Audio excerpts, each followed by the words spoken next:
Hi, hi, hi, hi! Hello everyone! Narito at napili kong isahin papawid ang kasaysayang padala sa atin ng isang guro na nagngangalang si Teacher Cecilia. Ganito niya nais na ilarawan ang kanyang kasaysayan at ating tunghayan. Dear Kuya Larry, magandang araw sa iyo, Kuya. Ako po si Cecilia, taga San Pablo, Laguna. Matagal ko nang tinatangkilik ang inyong programa mula umpisa hanggang matapos. Di kumpleto ang araw ko kung wala kayo sa himpapawid. Kuya Larry, isa akong guro sa mababang paaralan sa Laguna. Nagtuturo ako ng asignaturang Ingles at History. Dito ko sana naisimulan ang aking kwento. Nakilala ko si Cesar taong 1997. 5 taon pa lamang akong guro noon sa grade 5 at grade 6 sa Cebu. Estudyante ko ang pamangkin ni Cesar na si Elisa na naging daan para makilala ko siya. Masasabi ko, Kuya, na matino at mapagmahal na tito itong si Cesar. Walang humpay ang kanyang paggabay sa kanyang pamangkin na para bang sariling anak na niya ito. Sa tuwing nakikita ko si Cesar na hinahatid sundo si Elisa, hindi ko maiwasang magtaka kung bakit siya ang nag-aalaga sa bata. Ni minsan kasi, Kuya, ay hindi ko pa nakitang pumunta sa paaralan ang mga magulang ni Elisa. Ilang events sa school ang nangyari pero palaging si Cesar ang kasama ng estudyante ko. Isang beses, Kuya, napaaga ang pasok ko sa eskwelahan at natsyempohan kong naroon si Cesar. Inihatid si Elisa. Doon na ako naglakas ng loob na tanungin siya tungkol sa mga magulang ng bata. At nalaman ko, Kuya, na baby pa lang si Elisa nang pumanaw ang kanyang magulang dahil sa aksidente. Tanging si Cesar ang kaanak niya na maaaring mag-assume ng pagiging guardian. At ito ang rason kung bakit siya umaktong magulang kay Elisa. Napahanga ang puso ko ni Cesar. Hindi ko akalaing may lalaki pa palang kayang umako ng isang mabigat na responsibilidad ng pagpapalaki sa isang bata sa halip na namnamin ang kalagayan niya bilang isang binata o ang kalayaan niya bilang isang binata. Ewan ko pa, Kuya. Basta't pagpamilya ang pag-uusapan, nagiging emotional ako. Nilawakan ko ang pangunawa sa kalagayan ni Elisa at Cesar. Umabot ito sa puntong nag-adjust ako ng oras para matutukan ang pag-aaral ng bata. Marahil ng mga panahong iyon, kinailangan kong gawin iyon dahil nakikita ko ang maliwanag na kinabukasan sa bata kung tututukan lamang ang talino nito. Marunong si Elisa, Kuya, at madali siyang pumikap ng aralin. Sa pagiging engaged ko kay Elisa, ay naging close rin kami ni Cesar, Kuya.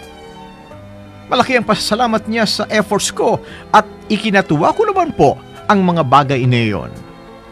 Dahil sa pagiging close namin ni Cesar, may pagkakataon na isinasabay na nila ako at inihahatid sa aming bahay pauwi galing ng eskwelahan.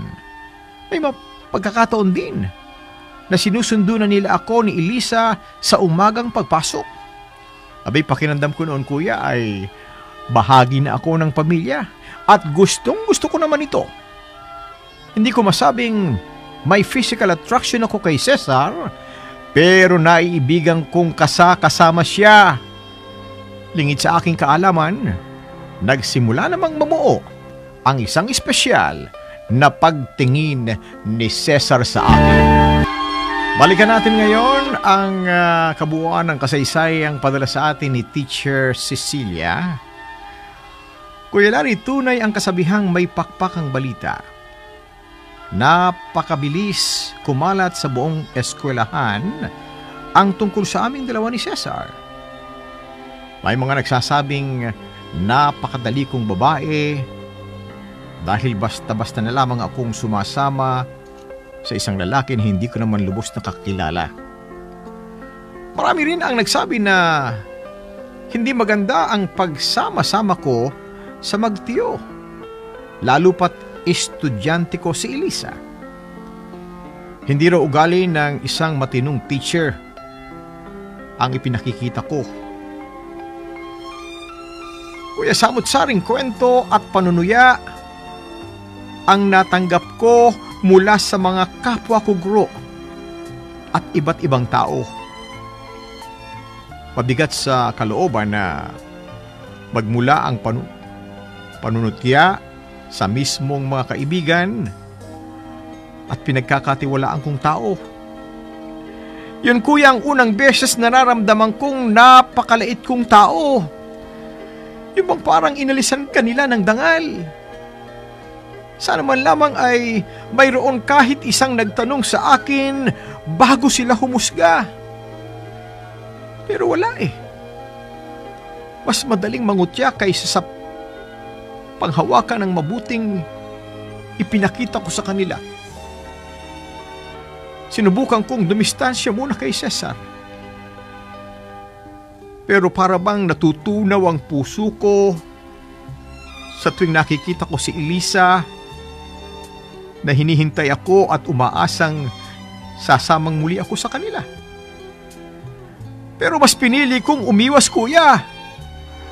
Ayoko na rin kasing madamay pa si Elisa sa mga isyong ibinabato sa akin sa eskwelahan.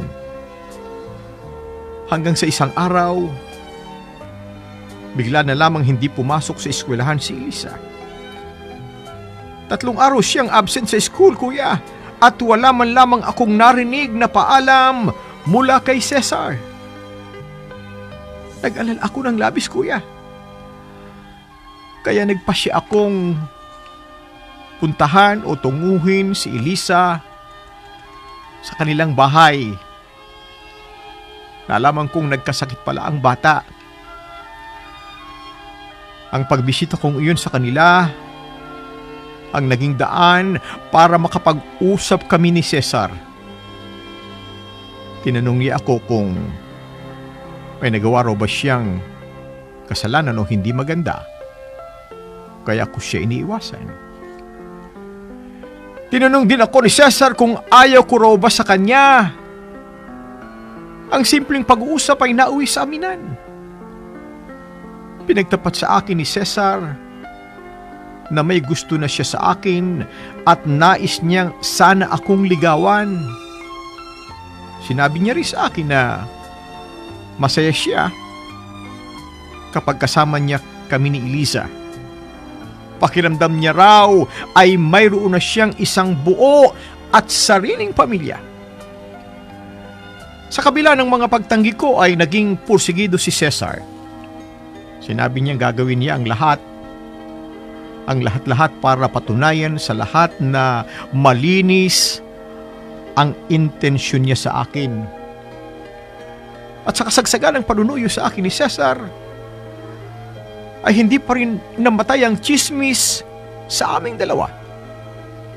Pero binaliwala ko yun, kuya.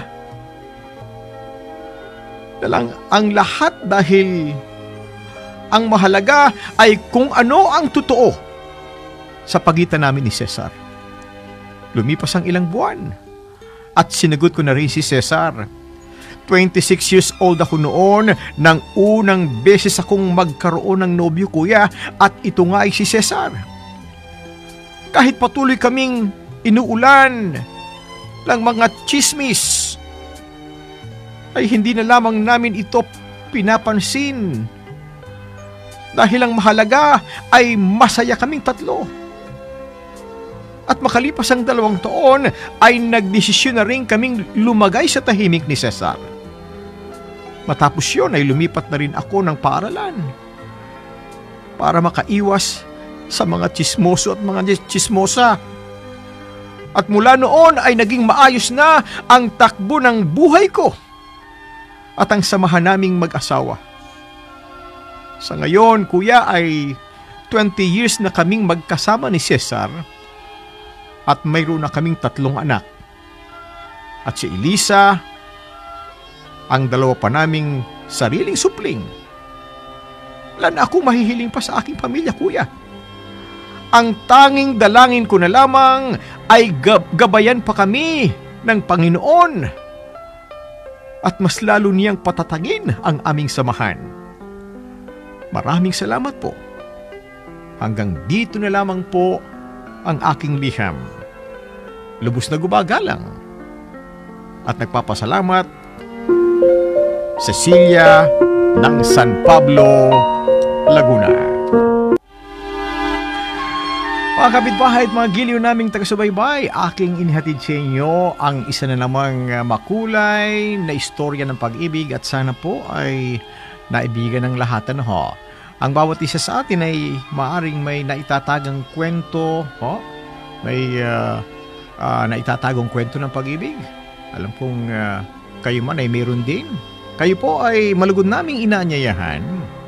Ibahagi sa palatuntunan ito ang bawat pitak ng sarili ninyong kwento. Ito po naman ang inyong lingkod, tagapaghatid ng kwento tungkol sa pag-ibig, ang inyong Kuya Larry. Maraming salamat po.